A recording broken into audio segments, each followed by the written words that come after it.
та же Камасутра, это взаимоотношения такие чувственные, да, а многие там европейцы приезжают, у них другое мышление. Потом он просто приводит пример, что раньше женщины ходили там обнаженные, да, там кувшины носили, и их вот место, где они жили, нормально считалось, да, то есть красота женского тела. А европейцы приехали, у них сразу к эти, знаешь, как бы с вожделением стали на этих теток смотреть, да, и тетки потом стали немножко прикрываться, да, то есть он сказал, что их, значит, мозг еще в сознании не готов был вот к этому. А на самом деле он пишет, что вот там красивая культура в Индии, да, там она такая глубокая, серьезная, да, там. И вот похоже, говорит, что из Индии в Китай вот она пришла. Вот эта вот вещь. Вот это все китайское конфу, говорит, откуда-то оттуда. А потом уже в более жестких формах из Китая вот эти военные единоборства, они в Японию пришли. То есть там, потому что, судя по всему, действительно в Индии это более такая духотворенность была. Но единственное, что мне понравилось, я опять думаю, вот молодец Иван Ефремов, когда я читал, мне уже этот Иван этот Родионович Гирин, да, этот доктор там, в этом лезвии бритвы, он же ведь приезжает в Индию читать там лекции вот, по психоанализу, по какой-то фигне. И его идеи созвучны с индийскими вот этими ламами. И они собираются такие, знаешь, вот его приглашает этот человек, Виктор Кананда, да, а он своих вот этих, с которыми они йогой все занимаются, там в горах сидят, все, они же этого, он своего друга, этого художника вылечил, вот, чтобы он им тоже лекцию прочитал. И он им как раз читает лекцию, и я сижу, думаю, блин, вроде как древнейшая культура, все, а почему, думаю, во время Второй мировой войны они не это, ну, не показали себя. Ни Китай не показал, ни Индия. И в ту же Индию, допустим, англичане, да, у них было сверх там современное оружие вот это на тот момент. Чего же они англичанам-то сдались? Ведь по сути получилось что? Что вот закончилась Вторая мировая война. И по всему миру в результате победы советской армии стали как раз создаваться национально-освободительные движения. Все стали тогда независимыми. Ну тогда же только Индия независимость получила. Там, кстати, он расписывает про этого Махатма Ганди, потом, ну, Индиру Ганди не касается, а Махатма Ганди. И он им как раз лекцию читает, что вы, ну, типа, суть-то в том, что вы молодцы, вы йогой занимаетесь, да, там, ну, вот, во-первых, там у вас семьи нет, то есть 25.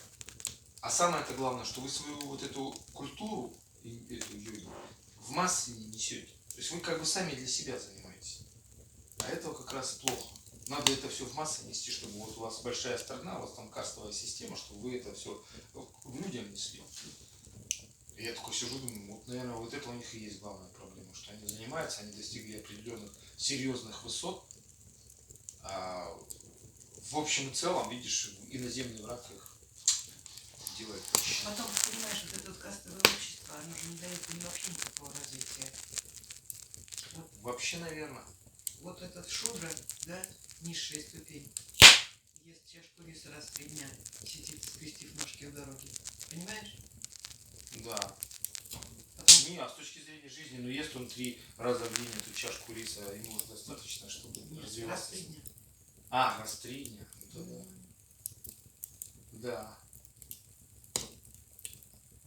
Просто ему вот этот, видишь, то, что я им сказал, этот наш этот хирург, ну, который психотерапевт, оно, по сути, они понятно, что такие ламы, они с чем-то согласны или не согласны, они его выслушали. Я-то просто сидел, думаю, как бы вот я словами сказал, а видишь, получается, Иван Ефремов красиво сказал. Иван Ефремов красиво сказал, но более грязной страны, чем в Индии, трудно найти. Они все засрали абсолютно со своей культурой.